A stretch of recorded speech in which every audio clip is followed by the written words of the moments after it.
बोलिए गुरुदेव श्री आशुतोष महाराज जी की जय, सच्चे दरबार की जय। सज्जनों, आपने ऑर्केस्ट्रा देखा होगा। उसमें क्या होता है, लगभग 20-30 लोग एक साथ म्यूजिकल इंस्ट्रूमेंट्स बजाते हैं। कार्यक्रम शुरू होने से पहले सारे म्यूजिशियंस स्टेज रिहर्सल करते हैं, अपने अपने म्यूजिकल पीसेस बजाते हैं। जैसे वायलिन वाला अपने पीसेस बजाता है, गायक अपने सुरों की प्रैक्टिस करता है, पियानो बजाने वाला पियानो पर अपने म्यूजिकल नोट्स प्ले करता है। ऐसे ही हर एक म्यूजिशियन अपने अपने इंस्ट्रूमेंट को ट्यून करता है। उस समय अगर आप उन्हें सुने तो ये आपको एक शोर सा लगता है जो कानों को सुनने में बिल्कुल भी अच्छा नहीं लगता। पर वहीं जब ऑर्केस्ट्रा का संचालक मंच पर आता है और अपनी छड़ी उठाता है तो सारे म्यूजिशियंस संचालक के इशारों पर एक लयबद्ध तरीके से अपने अपने इंस्ट्रूमेंट्स बजाने लगते हैं। अब जो उस समय हमें शोर लग रहा था वो एक मेलोडियस म्यूजिक, एक मधुर संगीत में बदल जाता है और लोगों के दिलों को जीत लेता है। गुरु भाइयों और बहनों, हूबहू ऐसा ही एक शिष्य के जीवन में भी होता है। जब जब एक शिष्य इस मार्ग पर अपनी मति से चलता है तब तब उसका जीवन भी सिर्फ एक शोर, एक कोलाहल बनकर रह जाता है, जो ना तो सुनने में खुद को अच्छा लगता है और ना ही दूसरों को आनंद पहुंचा पाता है। पर वहीं जब एक शिष्य गुरु की मति से इस मार्ग पर चलता है, गुरु की ताल में लयबद्ध होकर चलता है, अपने मन और बुद्धि को सौंप देता है, तब उसके जीवन रूपी यंत्र से शांति, प्रेम और आनंद के मधुर सुर निकलने लगते हैं, जो ना केवल उसके जीवन को गुरु भक्ति की मिठास से भर देते हैं बल्कि उसके संपर्क में आए लोगों को भी आनंद की अनुभूति कराने का सामर्थ्य रखते हैं। एक बार सूफी संत मंसूर से खलीफा हारून ने 2 प्रश्न किए। पहला, दुनिया में सबसे अक्लमंद कौन है, और दूसरा, सबसे बड़ा बेवकूफ कौन। संत मंसूर जवाब देते हुए बोले, दुनिया का सबसे अक्लमंद इंसान वो है जो अपने आप को अपने बनाने वाले के हाथों में सौंप देता है और उसके हुक्म में चलता है, और दुनिया का सबसे बड़ा बेवकूफ वो है जो ईश्वर के बनाए मार्ग से अलग हटकर कार्य करता है, ये जानते हुए भी कि वो जो कुछ भी कर रहा है वो एक गुनाह है, लेकिन फिर भी वो उसे नहीं छोड़ता। गुरु साधकों, संत मंसूर ने जिन शब्दों का चयन किया वो सुनने में कठोर जरूर लगते हैं, लेकिन सत्य हैं। अगर हम शिष्य भी अपने भगवान गुरुदेव आशुतोष महाराज जी के बताए मार्ग पर नहीं चलते, अपने मन और बुद्धि को उन्हें नहीं सौंपते, तो फिर हम जो कुछ भी कर रहे हैं वो भी एक गुनाह है, और हम भी उन्हीं लोगों में शामिल हैं जिन्हें मंसूर ने 2nd कैटेगरी में रखा है। गुरु भाइयों और बहनों, ये भक्ति मार्ग समर्पण का मार्ग है, पूर्ण शरणागति का मार्ग है। इस मार्ग में जिसने भी उस ईश्वर को पाया पूर्ण समर्पित होकर ही पाया है। सेना में एक कहावत बहुत फेमस है, loyalty, integrity and honesty are binary, either it is 0 और 1। समर्पण, वफादारी और ईमानदारी ये बाइनरी हैं, या तो ये 0 है या 1, यानी या तो आप देश के लिए पूरी तरह से समर्पित हैं या फिर नहीं हैं। इसमें किसी अगर और मगर का कोई सवाल ही पैदा नहीं होता। You can't say you are sort of loyal, या तो आप ईमानदार हैं या नहीं हैं। गुरु भाइयों और बहनों, भक्ति में भी यही सूत्र लागू होता है। हम आधा अधूरा समर्पण करके इस मार्ग पर नहीं चल सकते, क्योंकि ये मार्ग पूर्ण को प्राप्त करने का मार्ग है, उस ईश्वर से मिल जाने का मार्ग है। इसलिए एक शिष्य को अपने तन, मन, बुद्धि और आत्मा के स्तर पर गुरु को पूर्ण रूप से समर्पित होना ही होगा। एक बार ऐसे ही एक शिष्य ने गुरु महाराज जी से प्रश्न किया कि महाराज जी, समर्पण क्या होता है और कैसे किया जाता है? तब महाराज जी ने इस गूढ़ प्रश्न का बहुत ही सहज उत्तर देते हुए कहा, समर्पण करने से होता है। आपका पूरा मन, सारा ध्यान अगर उस परम सत्ता के लिए अर्पित करोगे तो ही आपका समर्पण है। जब आप उससे एक पल के लिए भी दूर ना रह पाए, जब उसके एक पल का भी अभाव आपको बेचैन करने लगे, तो समझना समर्पण की शुरुआत हुई है। गुरु साधकों, महाराज जी के इस उत्तर को सुनने के बाद ये बात तो स्पष्ट है कि समर्पण करना आसान नहीं। क्यों? क्योंकि समर्पण की इस प्रक्रिया में अपने आप को पूरी तरह से मिटाना होता है, अपनी मैं को खत्म करना पड़ता है, अपनी एक एक इच्छा को खुरच कर मन से निकाल फेंकना होता है, यानी पूरी तरह खाक होना पड़ता है।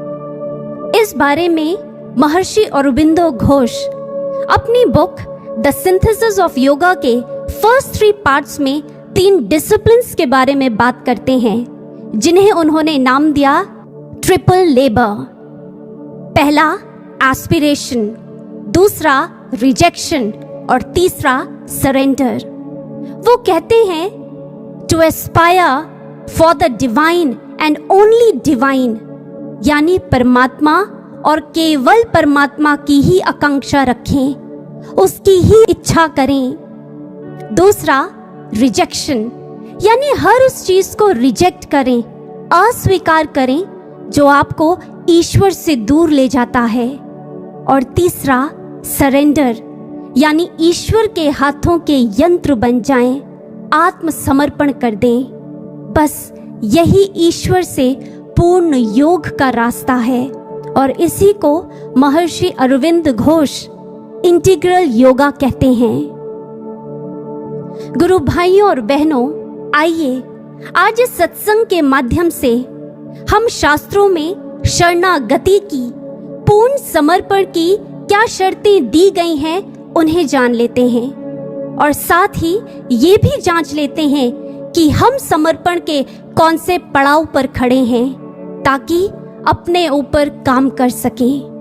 अहिर बुधन्य संहिता और श्री सनातन गोस्वामी जी द्वारा कृत हरि भक्ति विलास में शरणागति के 6 लक्षणों के बारे में विस्तृत विवेचना दी गई है, और भक्ति काल के भी लगभग सभी गुरुजनों ने मुक्त हृदय से इन सिद्धांतों को अपनाया है, स्वीकारा है। शरणागति के, पूर्ण समर्पण के वो 6 लक्षण क्या हैं, आइए श्रवण करते हैं। अनुकूलस्य संकल्पः प्रतिकूलस्य वर्जनम् रक्षिष्यतीति विश्वासः गोप्तृत्ववर्णं तथा आत्मनिक्षेपकार्पण्ये षड्विधा शरणागतिः आत्मनिक्षेपकार्पण्ये षड्विधा शरणागतिः।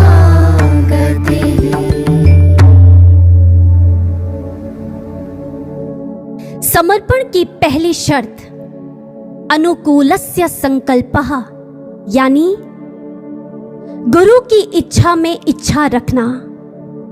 एक बार एक भूविज्ञानी गंगा नदी के तट पर इस खोज में लीन थे कि उसके बनाए नक्शे के अनुसार गंगा सही दिशा में बह रही है कि नहीं।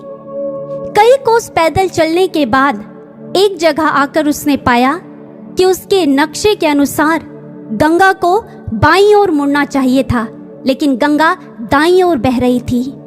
ये देखकर उस भूविज्ञानी को बहुत गुस्सा आया और वो मन ही मन सोचने लगा कि ये नदी मेरे नक्शे के अनुसार क्यों नहीं बह रही। कुछ देर इंतजार करने पर भी जब उसने नदी के बहाव में कोई बदलाव नहीं पाया, तो वो ये कहने लगा कि इस नदी के सही जल मार्ग का पता करना व्यर्थ है, बेकार है, क्योंकि ये नदी गलत दिशा की ओर बह रही है। उसने गुस्से में आकर वो नक्शा वहीं फेंका और वापस घर लौट गया। गुरु साधकों, आपको नहीं लगता कि गंगा नदी से ये उम्मीद करना कि वो हमारे बनाए नक्शे के अनुसार बहे, ये बात अपने आप में बहुत बचकाना है। बल्कि होना तो ये चाहिए कि नदी के बहाव के अनुसार नक्शा बनाया जाना चाहिए और उसके अनुसार कार्य किए जाने चाहिए। गुरु भाइयों और बहनों, देखना कहीं हम भी उस भूविज्ञानी की तरह अपने जीवन में ये गलती तो नहीं कर रहे। कहीं हम भी गुरु की इच्छा के ऊपर अपनी इच्छा तो नहीं रख देते। हम गुरु के वचनों में अपनी ओर से संशोधन तो नहीं कर देते। जब गुरु कुछ कहते हैं तो हमारे मन में कई अनेकों प्रश्न तो पैदा नहीं हो जाते, कब, क्यों, कहां, कैसे। अगर ऐसा है सज्जनों, तो समझना कि हम अभी समर्पण के पहले पड़ाव पर ही खड़े हैं, क्योंकि एक शिष्य गुरु की रजा में राजी रहता है। गुरु हंसाए तो हंसे, रुलाए तो रोए, अपनाए तो ठीक, ठुकराए तो ठीक, यानी एक दास बन जाए जिसकी अपनी कोई इच्छा नहीं होती, क्योंकि वो तो मालिक के हाथों बिक चुका होता है। लेकिन ऐसा कैसे हो सज्जनों? इस बारे में संत कबीरदास जी अपनी उलटबासी शैली में समझाते हुए कहते हैं, ऐसा होने के लिए पहले एक शिष्य को अपने बहरेपन का इलाज करना होगा, क्योंकि ये जो कान है ना, ये तो दुनिया की, संसार की बातों को सुनने के लिए मिले हैं। गुरु की बातों को तो दिल से सुना जाता है, दिल कहे और दिल सुने। अगर ऐसा हो सज्जनों, तो एक शिष्य गुरु की इच्छा में अपनी इच्छा जोड़ ही नहीं सकता, रख ही नहीं सकता। फिर वो वही करता है जो उसके गुरु को भाता है। स्वामी रामकृष्ण परमहंस जी के यूं तो अनेकों गृहस्थी शिष्य हुए हैं, लेकिन उनमें से उनका एक शिष्य था गिरीश चंद्र घोष, जिन्हें father of the Bengali stage के नाम से भी जाना जाता है। वो एक कवि, लेखक, साहित्यकार, निर्देशक और अभिनेता थे। जहां उनमें इतनी खूबियां थीं, वहां खामियां भी कुछ कम नहीं थी सज्जनों।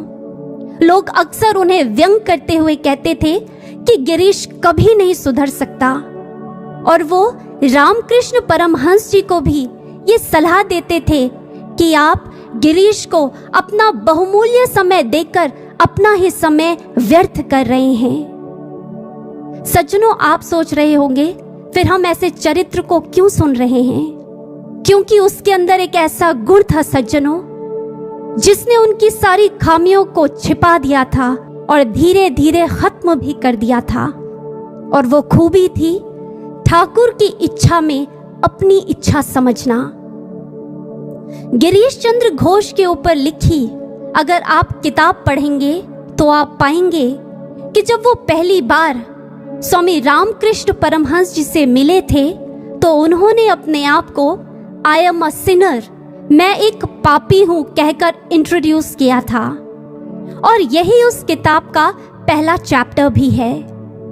इसी किताब के अंत में वो कहते हैं, the master made me a god, look at me, I am Ramakrishna's miracle. मुझे ठाकुर ने अपने समरूप बना लिया है, मुझे देखो, मैं रामकृष्ण का चमत्कार हूं। इन्हीं गिरीश चंद्र घोष की चरणों की धूलि को हाथों में लेते हुए स्वामी विवेकानंद जी ने ये शब्द कहे हैं, आपका ठाकुर के वचनों के प्रति निष्ठा और समर्पण अद्वितीय है। सज्जनों, ऐसे शिष्य थे गिरीश चंद्र घोष। आइए महाराज जी का इस बारे में क्या कहना है, जरा उसे भी सुन लेते हैं। एक बार एक शिष्य महाराज जी के समक्ष एक भजन गुनगुना रहे थे। भजन के बोल थे, मन में बसा के तेरी मूर्ति, उतारूं मैं आशु तेरी आरती। महाराज जी ने उन शिष्य को रोकते हुए कहा, तुम कैसे बताओगे कि तुम्हारे अंदर हम ही बसे हैं? उन शिष्य को कुछ समझ नहीं आया कि वो क्या जवाब दें। तब महाराज जी ही स्वयं उत्तर देते हुए बुलंद स्वर में बोले, मेरी आज्ञाओं और आदर्शों पर चलकर ही तुम बता पाओगे कि तुम्हारे अंदर हम ही बसे हैं। गुरु साधकों, बस समर्पण की पहली शर्त को पूरा करने का सूत्र है ये। आज तक महाराज जी ने हमें जो कुछ भी कहा है, जो कुछ भी महाराज जी ने हमें आज्ञाएं दी हैं, उन्हें पूरे प्राणपण से निभाना ही समर्पण की पहली शर्त अनुकूलस्य संकल्पः, यानी गुरु की इच्छा में इच्छा रखना है। समर्पण की दूसरी शर्त प्रतिकूलस्य वर्जनम, यानी गुरु की इच्छा के विरुद्ध इच्छा ना रखना। ऐसे साधक शिष्य जो गुरु की इच्छा के विपरीत कार्य करते हैं, गुरु आज्ञा का पालन नहीं करते और बात बात पर गुरु से शिकायतें करते हैं, उन सभी शिष्यों की तुलना भगवान महावीर ने खलुंक यानी दुष्ट बैल से की है। क्योंकि एक दुष्ट बैल भी स्वामी के बताए मार्ग पर नहीं चलता, स्वामी के संकेतों पर भड़क उठता है और अपना ही अहित कर बैठता है। स्वामी विवेकानंद जी की एक अमेरिकन शिष्य हुई हैं अभयानंद, जिसका पहले नाम मैरी लुई था। वो स्वामी विवेकानंद जी के व्यक्तित्व से इतनी प्रभावित हुई कि उनसे ज्ञान दीक्षा लेकर संन्यास धारण कर लिया और गुरु की आज्ञा से अमेरिका में ज्ञान के प्रचार और प्रसार का कार्यभार संभालने लगी। समय बीता और अभयानंद को गुरु वचनों में संदेह होने लगा, जिसके चलते वो गुरु इच्छा के विपरीत कार्य करने लगी। ब्रुकलिन और न्यूयॉर्क में प्रचार करते समय वो एक संस्था के संपर्क में आई। उनके लाइफस्टाइल और प्रचार के तरीकों से वो इतनी प्रभावित हुई कि गुरु के वचन धूमिल पड़ने लगे। स्वामी विवेकानंद जी ने उसे धन के पीछे भागने और ऐसे लोगों से दूर रहने को कहा था जो धर्म के नाम पर सिर्फ कारोबार चला रहे थे। लेकिन अभयानंद जीवन में एक ऊंची उड़ान भरने के लिए, एक ऊंचे मुकाम को हासिल करने के लिए गुरु वचनों के विपरीत कार्य करती रही। जब ये बात स्वामी विवेकानंद जी को पता चली तो उन्होंने इंग्लैंड से अभयानंद को कई पत्र लिखे और उसे समझाने की बहुत कोशिश की, लेकिन अभयानंद नहीं मानी। जब स्वामी विवेकानंद जी अमेरिका वापस लौट कर आए, तब भी उन्होंने अभयानंद को बहुत समझाने की कोशिश की, लेकिन शिष्य ने तो मानो गुरु के विरुद्ध जाने की ठान ली थी। अभयानंद तब भी नहीं मानी। कुछ समय बाद अमेरिका के लोग स्वामी विवेकानंद जी के इस कदर कायल हुए कि वे लोग उन्हें आश्रम खोलने के लिए जमीनें देने लगे, अपने मैंशंस खाली करने लगे, वेदांत सोसाइटी बनाने के लिए उनके समक्ष प्रस्ताव रखने लगे, उनके लेक्चर्स को कंपाइल किया जाने लगा, उनके द्वारा लिखी किताबों को जनमानस तक लोग पहुंचाने लगे। ये बात जब अभयानंद को पता चली तो उसे बहुत दुख हुआ और ये अभयानंद के शब्द हैं कि मैंने लक्ष्य की हानि नहीं की, बल्कि खुद की हानि की है। जिस लक्ष्य को लेकर हम सब चले थे, आज मैंने उस सत्य को खो दिया जो मेरे गुरु ने मुझे दिया था। अभयानंद के मन में ग्लानि भाव इस कदर भर गया कि वो कभी चाहकर भी गुरु के पास दोबारा नहीं आ पाई। सज्जनों, शिष्य की ऐसी हालत को देखकर किसी ने बहुत खूब कहा है, जब देखता अपनी कमियों को अवसाद ग्रस्त हो जाता हूँ। कितना कुछ देता प्रभु मुझको, फिर खाली क्यों रह जाता हूँ। गुरु भाइयों और बहनों, जब जब एक शिष्य गुरु की इच्छा के विपरीत कार्य करता है, तब तब वो खाली ही रह जाता है।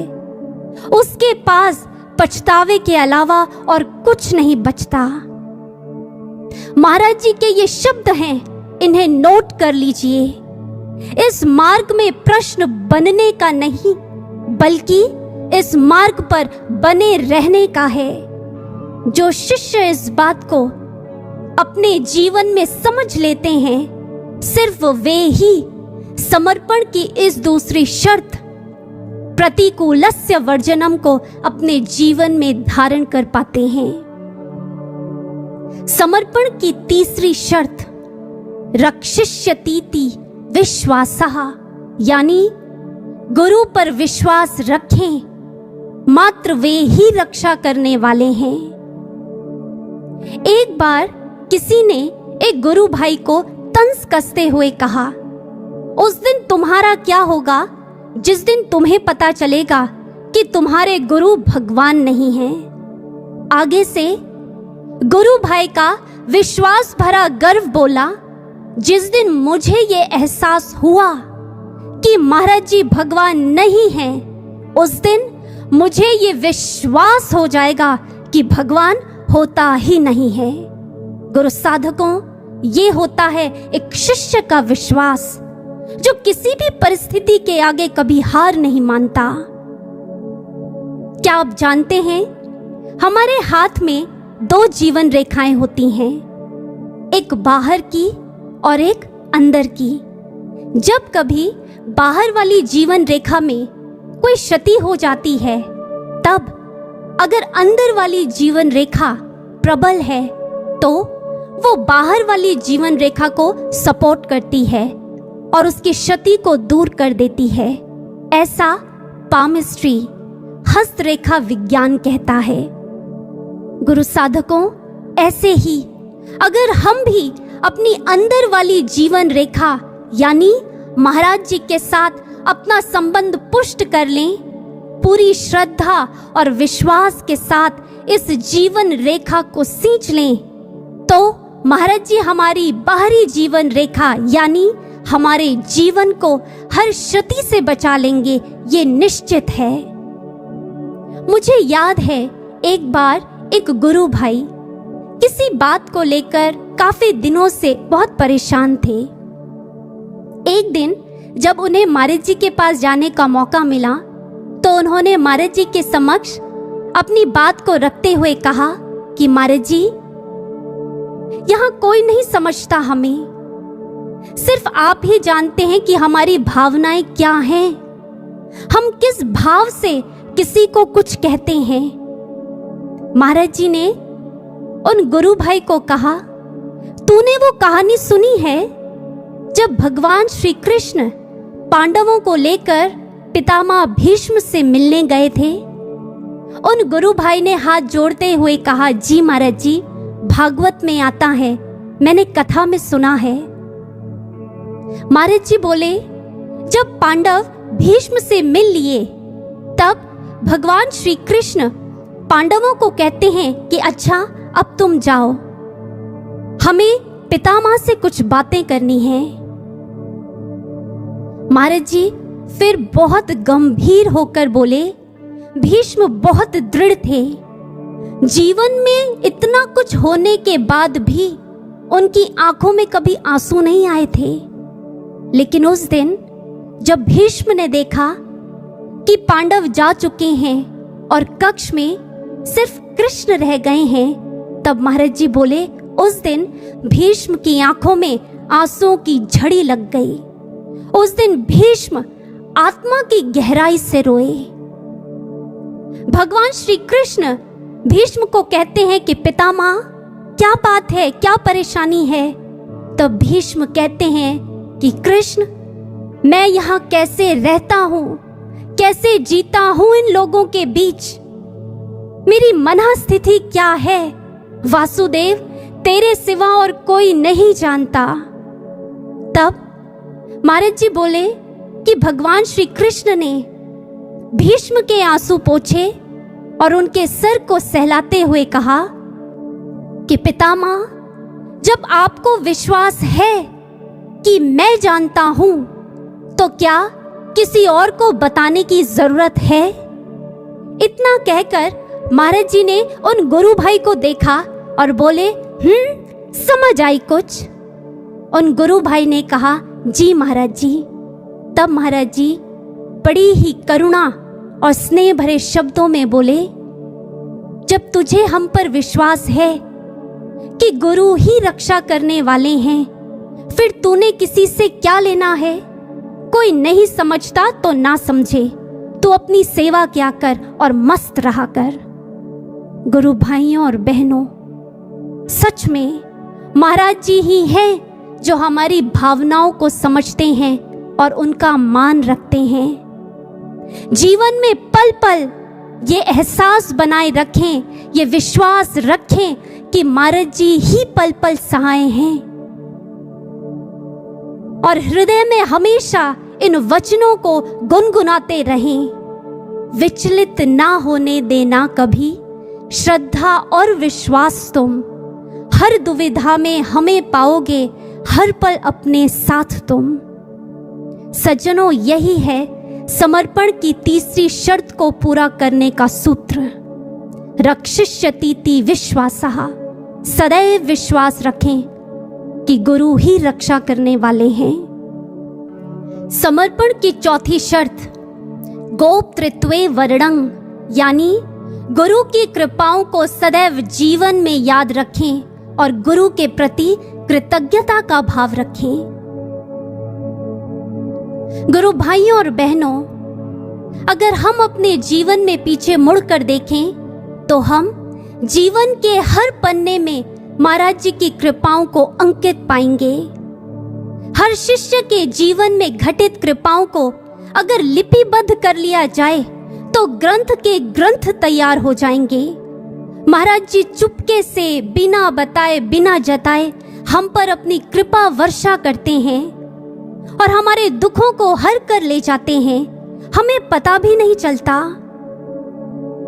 ऐसा निसंदेह हर एक शिष्य के जीवन का अनुभव होगा।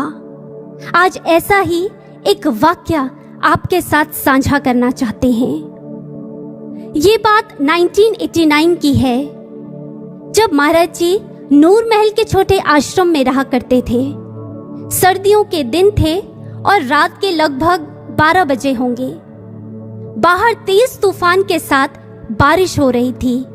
तभी महाराज जी एक सेवादार भाई के कक्ष में गए और उन्हें उठाते हुए कहा, अभी महतपुर गांव जाओ। और फिर महाराज जी ने एक प्रेमी का नाम लिया और कहा, उसे तुरंत यहाँ बुला कर लाओ। उस सेवादार भाई ने कहा, महाराज जी बाहर मौसम बहुत खराब है और गांव भी 8-10 किलोमीटर दूर है, तो क्या मैं कल जाकर उन गुरु भाई को अपने साथ ले आऊं? महाराज जी बड़े ही अधीर स्वर में बोले, नहीं, अभी तुरंत जाओ और उसे यहाँ लेकर आओ। उस सेवादार भाई ने अपनी साइकिल निकाली और बारिश से जूझता हुआ महाराज जी के वचनों को पूरा करने के लिए निकल पड़ा।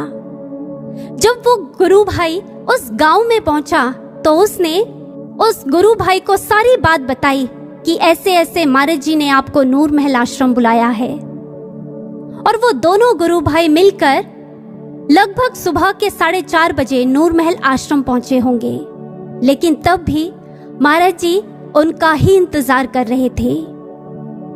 उन गुरु भाई ने महाराज जी को प्रणाम किया और तब महाराज जी ने उन्हें आशीर्वाद देते हुए हाथ उठाया और कहा, अच्छा बस अब सब ठीक है। इतना कहकर महाराज जी अपने आसन से उठे और साथ वाले कक्ष में चले गए। ये देखकर उस सेवादार भाई के मन में ये प्रश्न उठा कि महाराज जी ने इन गुरु भाई से कोई बात भी नहीं की, फिर इन्हें इतनी रात को, वो भी इतनी तूफानी बारिश में, यहाँ क्यों बुलाया।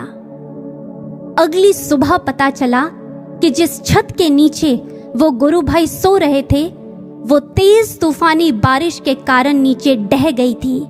अगर वो गुरु भाई रात में वहीं सोए रहते तो आज दुनिया में ना रहते। गुरु भाइयों और बहनों, ये सिर्फ उस गुरु भाई के जीवन का अनुभव नहीं है, बल्कि हम सबके जीवन में भी ऐसी अनंत कृपाएं हुई हैं और निरंतर हो रही हैं। इन कृपाओं को महसूस करें और याद रखें, हमें भगवान मिले हैं गुरु रूप में। मुझे याद है एक बार महाराज जी ने किसी बहन को ये शब्द कहे थे, तुझे हमारी कृपा का एहसास नहीं होता। सज्जनों, कितने दुख की बात है कि महाराज जी को अपनी कृपा का एहसास करवाने के लिए सफाई देनी पड़ती है, ये कहना पड़ता है, क्योंकि जो हमें मिला है हम उसके लिए थैंकफुल नहीं होते, शुक्रगुजार नहीं होते, लेकिन जो नहीं मिला है उसके लिए हम अनेकों शिकायतें अपने मन में रखते हैं। गुरु साधकों, जीवन की हर परिस्थिति में गुरु की कृपाओं का एहसास बनाए रखें और गुरु के प्रति कृतज्ञता का भाव रखें। यही है समर्पण की चौथी शर्त, गोप्तृत्वे वर्णं। समर्पण की पांचवी शर्त, आत्मनिक्षेप, यानी अपने सर्वस्व को गुरु चरणों में लुटा देना, अपनी मैं को खत्म कर देना। एक बार एक व्यक्ति रविंद्रनाथ टैगोर के पास अपनी पुस्तक लेकर आया ताकि वो उस पर कुछ लिखकर नीचे से अपने हस्ताक्षर कर दें। लेकिन टैगोर के पास जाने से पहले वो उनके सेक्रेटरी राजा सुबोध मलिक के पास गया और उनसे बोला कि आप इसमें कुछ लिख दीजिए। राजा सुबोध मलिक ने उसकी पुस्तक ली और उसमें नो दाई सेल्फ, अपने आप को जाने, लिखा और नीचे से अपने हस्ताक्षर कर दिए। उसके बाद वो व्यक्ति रविंद्रनाथ टैगोर के पास गया और उनसे बोला कि अब आप भी इसमें कुछ लिख दीजिए। टैगोर ने उसकी पुस्तक में नो दाई सेल्फ लिखा देखा, वे मुस्कुराए और उन्होंने उसके नीचे लिखा फॉरगेट दाई सेल्फ, अपने आप को भूल जाओ, और नीचे अपने हस्ताक्षर कर दिए। गुरु भाइयों और बहनों, पता नहीं उस व्यक्ति को ये बात समझ में आई कि नहीं, लेकिन हम सब के लिए इसमें एक बहुत गहरा सूत्र छिपा है। आप सोच रहे होंगे कि ये विरोधाभास क्यों? एक ने लिखा नो दाई सेल्फ, अपने आप को जानो, और दूसरे ने लिखा फॉरगेट दाई सेल्फ, अपने आप को भूल जाओ। वास्तव में ये दोनों कोई विरोधी बिंदु नहीं है, बल्कि एक दूसरे के पूरक हैं। यानी जब तक हम अपनी बाहरी पहचान, अपनी मैं, जिससे हम अपने आप को आइडेंटिफाई करते हैं, उसे पूरी तरह से मिटा नहीं देते, तब तक हम अपनी अंदरूनी पहचान यानी ईश्वर से, गुरु से अपनी कनेक्टिविटी नहीं जोड़ सकते। भगवान बुद्ध के समय की बात है, जब भी वे अपने भिक्षुओं के साथ भ्रमण करते तो मार्ग में चलते हुए प्रमुख शिष्य हमेशा अग्रिम पंक्ति में चलते थे। वे बुद्ध के सबसे समीप चला करते थे, लेकिन उनमें अधिकतर सारिपुत्र नहीं हुआ करते थे, जो बुद्ध के दाहिने हाथ कहे जाते थे और संघ के प्रमुख शिष्य भी थे। जानते हैं क्यों? क्योंकि वो पीछे चल रहे भिक्षु समाज की सेवा में संलग्न रहते थे। कोई बीमार है, किसी को कोई कष्ट है, उनकी देख रेख सारिपुत्र ही किया करते थे, और इसलिए गंतव्य में पहुंचने वाले वो हमेशा आखिरी होते थे। जो भिक्षु पहले पहुंच जाया करते थे वो अपने लिए अच्छे कक्षों का चयन कर लेते थे, लेकिन सारिपुत्र को अधिकतर वो स्थान मिलता था जो सबसे कम सुविधाजनक होता था। लेकिन सारिपुत्र को इन सारी चीजों से कोई फर्क नहीं पड़ता था। उनका तो सारा ध्यान अपनी बुद्ध की आज्ञाओं और उनके प्रचार कार्य में ही वो संलग्न रहते थे। ना मन में कोई कुंठा थी और ना ही मुख से किसी ने कभी कोई शिकायती भरा लफ्ज सुना था। सज्जनों, ऐसे थे सारिपुत्र। जब सभी भिक्षु सुबह भिक्षाटन के लिए निकल जाते थे तो अधिकतर सारिपुत्र आश्रम में रुककर पीछे से भिक्षुओं द्वारा छोड़ी अधूरी साफ सफाई का पूरा ध्यान रखते थे और जरूरत पड़ने पर वे खुद ही भिक्षुओं के कक्ष में झाड़ू भी लगा दिया करते थे। इन्हीं सारिपुत्र को देखकर भगवान बुद्ध धम्मपद में कहते हैं, जो अहंकार को त्याग कर नम्रता से झुक सका उस सारिपुत्र को मैं सच्चा अरिहंत कहता हूं। सज्जनों, क्या आप जानते हैं अरिहंत का अर्थ क्या होता है? अरिहंत यानी जो अपने दुश्मनों को मारने की क्षमता रखता है, और मनुष्य का सबसे बड़ा शत्रु है उसकी मैं, उसका अहंकार। गुरु भाइयों और बहनों, गुरु भक्ति और समर्पण का कैसा भाव है कि दिल के किसी कोने में कभी ये विचार नहीं उमड़ा कि मैं संघ का प्रमुख शिष्य हूं। कैसी विनम्रता है। शायद इसीलिए सिर्फ किताबों में ही आज ऐसे शिष्य जीवित नहीं हैं, बल्कि हर उस व्यक्ति की स्मृतियों में जीवित हैं जो अपनी मैं को मिटाकर अपने गुरु को प्राप्त करना चाहता है। कबीरदास जी इस बारे में बहुत खूब कहते हैं, जीवन से मरना भला जो मरे जाने कोई, मरने पहले जो मरे वो अजर अमर होए। यानी अजर और अमर केवल वो ही होता है जो मरने से पहले मरना जानता है, जो गुरु के लिए मिटना जानता है, खाक होना जानता है। क्योंकि सज्जनों, किसी ने भी उस ईश्वर को जीते जी नहीं पाया है। जिसने भी उसे पाया है जीते जी मर कर पाया है, अपनी मैं को मिटा कर पाया है। मुझे एक बात याद आती है। एक बार महाराज जी कुछ बहनों को एक भजन लिखा रहे थे। तभी महाराज जी ने एक गुरु बहन की ओर देखते हुए कहा, संत कहाऊं, संत कहाना चाहती है। उस गुरु बहन को समझ नहीं आया कि वो क्या जवाब दे। फिर महाराज जी उन्हें देखकर बोले, पैर पुजाऊं, पैर पुजाना चाहती है।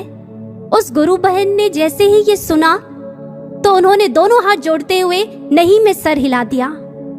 फिर महाराज जी ने इस भजन की कुछ पंक्तियां कही, संत कहाऊं, पैर पुजाऊं, ऐसी कोई चाहत नहीं, दुनिया जाने या ना जाने उसकी भी परवाह नहीं। हर दुखी जन की पीड़ा समझूं, सेवा करूं रहूं अनजान।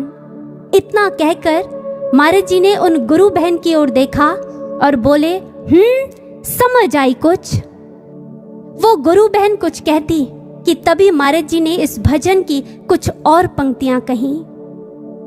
हुआ समर्पण, मिटी चाह सब, अब तो प्रभु ऐसा वरदान, दुर्बल दीन दुखी की खातिर हो जाऊं हंस हंस बलिदान, हो जाऊं हंस हंस बलिदान। गुरु भाइयों और बहनों, महाराज जी ने जो ये शब्द उस दिन उन गुरु बहन को कहे, दरअसल वो हर उस शिष्य के लिए हैं जो अपने लक्ष्य गुरु को पा लेना चाहता है। क्योंकि जो गुरु चरणों में बिछ जाते हैं, अपनी मैं को मिटा देते हैं, सिर्फ वे ही गुरु कृपा की बरसात में भीग पाते हैं। और यही है समर्पण की 5वीं शर्त, आत्मनिक्षेप। समर्पण की 6ठी और आखिरी शर्त, कार्पण्य, यानी समर्पण के भाव को भी समर्पित कर देना। एक बार एक गुरु बहन ने महाराज जी के समक्ष ये प्रश्न किया और दोनों हाथ जोड़ते हुए वो गुरु बहन बोली कि महाराज जी, यूं तो हम आपके पास आ गए हैं, समर्पित हो गए हैं, लेकिन महाराज जी हम अभी भी आपको पूर्ण समर्पण नहीं कर पाए हैं। महाराज जी हम कब आपको पूर्ण समर्पण कर पाएंगे, कब जीवन में पूर्ण समर्पित हो पाएंगे आपको। महाराज जी ने तब उन गुरु बहन को एक प्रसंग सुनाया। महाराज जी ने कहा, एक बार हसन ने संत रबिया से एक प्रश्न किया, इंसान को खुदा कब मिलता है? जवाब में संत रबिया ने कहा, इंसान को खुदा कभी नहीं मिलता। ये सुनकर हसन बोला, जिस खुदा को पाया ही ना जा सके उस खुदा की इबादत फिर इंसान क्यों करे? ये सुनकर संत रबिया जवाब देते हुए हसन को बोली कि हसन, मेरी बातों को दिमाग से नहीं दिल से सुनो। मैंने कहा कि इंसान को खुदा कभी नहीं मिलता, क्योंकि जिस दिन इंसान को खुदा मिल जाता है उस दिन इंसान बचता ही नहीं, वो तो ईश्वर का ही रूप हो जाता है। इतना कहकर महाराज जी ने उन गुरु बहन को देखते हुए अंगुली से इशारा करते हुए कहा, मैं तू हो जाए और तू मैं। फिर कैसे बताओगे कि इंसान को भगवान मिला या भगवान को इंसान? वो गुरु बहन कुछ कहती कि तभी महाराज जी बुलंद स्वर में बोले, यही है पूर्ण समर्पण, समझ आ गई? गुरु भाइयों और बहनों, महाराज जी के इन वचनों को सुनने के बाद कुल मिलाकर ये समझ लेना होगा कि अगर हम महाराज जी को पाना चाहते हैं, उन्हें प्रसन्न करना चाहते हैं, तो गुरु के हाथों के यंत्र बन जाना होगा। कहने में ये जितना आसान है, करने में उतना ही मुश्किल भी, लेकिन रास्ता यही है, यही मार्ग है और कोई ऑप्शन नहीं है हमारे पास अपने लक्ष्य महाराज जी को पाने का। गुरु भाइयों और बहनों, हम हर रविवार सत्संगों के माध्यम से ये सुन रहे हैं कि ये लास्ट मोमेंट्स चल रहे हैं, आखिरी चरण चल रहे हैं नवयुग की ओर जाने के।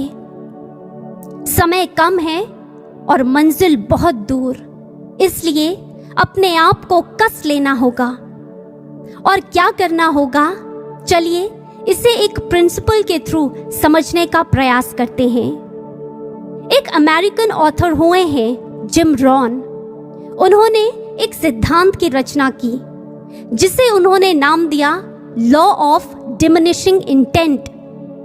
इस सिद्धांत के अनुसार जब भी आपको जीवन में कोई प्रेरणा मिले तो तुरंत उस पर कार्रवाई करना शुरू कर दें, उसे एक पल के लिए भी अकर्म में ना बदलें और फिर कमर कसकर कर्म में रत हो जाएं और अपने लक्ष्य को पा जाएं।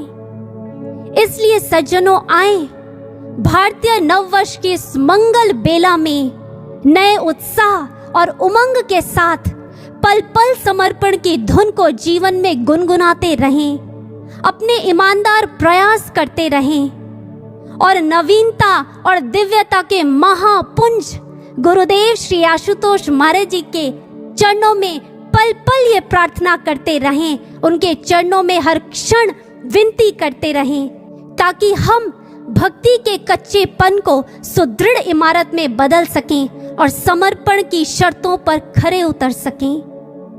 इसी मंगल कामना के साथ कि हम सब जीवन में ऐसा कर पाएं और महाराज जी के सच्चे शिष्य बन जाएं, आइए महाराज जी के श्री चरणों में एक बुलंद जय घोष अर्पित करते हैं। बोलिए गुरुदेव श्री आशुतोष महाराज जी की जय, सच्चे दरबार की जय।